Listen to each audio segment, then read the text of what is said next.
Hello, everyone. It's Greg Harrelson here, and I just got done with Thanksgiving Day yesterday, and just was thinking about you all and how I might be able to contribute to the real estate industry right now.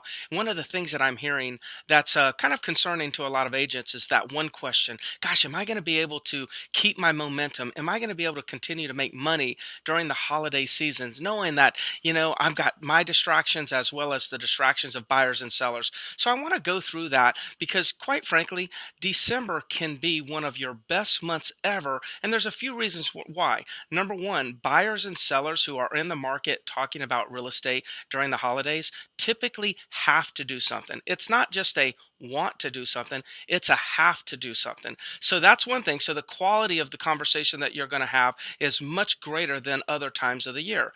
The other thing is there's just not a lot of real estate agents working. So just for the sheer fact that there's still demand, buyer and seller demand out there, but fewer agents to service that demand, if you're actually working, you're probably going to get your unfair share of that business that's out there, meaning you may get more business than you thought just from the sheer fact that other real estate agents are not working, are not answering their phones. So take advantage of that. I've come up with three things that I think that you need to think about in order to make sure that you're maximizing your returns off of the holiday season, most in particular this December. So let me go ahead and go through a few notes. Number one here I wrote down: be realistic. Be very realistic on how many days you're actually going to work versus how many days you're going to take off for the month of December. So take out a calendar and strike off Christmas, strike off Christmas Eve, strike off any other days during the month of December that you already know for sure you are not going to work.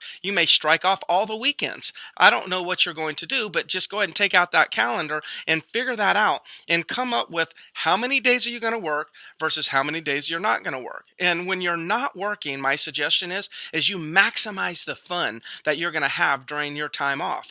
But when you are working, I also suggest that you maximize the return that you're going to get when you're on the clock, when you are working. So you may come up with, I'm only going to work 10 days, 14 days, 20 days, before the end of the year. That'll be up to you. But when you do come up with that number, then go to step number two.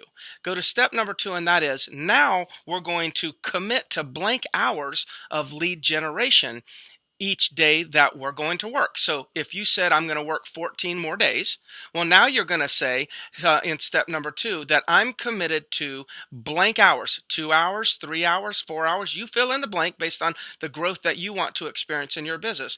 But if you say, I'm going to work 14 days, until now to the next, to the end of the year, and I'm going to generate 2 hours per day between each day between now and the end of the year, that means you'll have 28 hours of lead generation.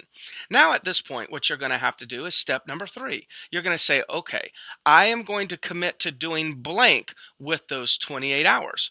Are you going to be making outbound calls? Are you going to be working on direct mail? Are you going to be doing open houses? Are you going to call for sale by owners, expireds, circle prospecting, just solds, just listed? Are you going to be calling your buyer databases?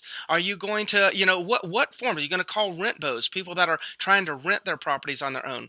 I'm not going to tell you which strategy you need to use in order to generate business, but what I will say is if you will go ahead and be serious and be realistic about the number of days you're going to work, and you'll make a commitment to generating a few hours each one of those days, and you'll go ahead and determine now what generation strategies you're going to use during that time, you're going to deploy during that time, be assured you're going to do way better than most real estate agents in the industry. And right now, there are a lot of distractions. There's going to continue to be a lot of distractions. And your job is to make sure that you have some individual time set aside for yourself and for your business so you can grow, generate the momentum that you're looking for in the next year.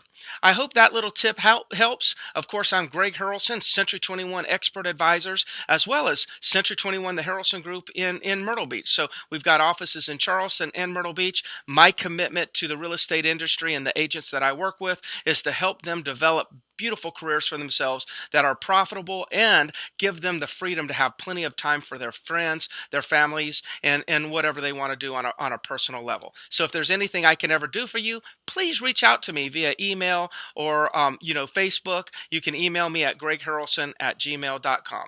Talk to you soon. Bye-bye.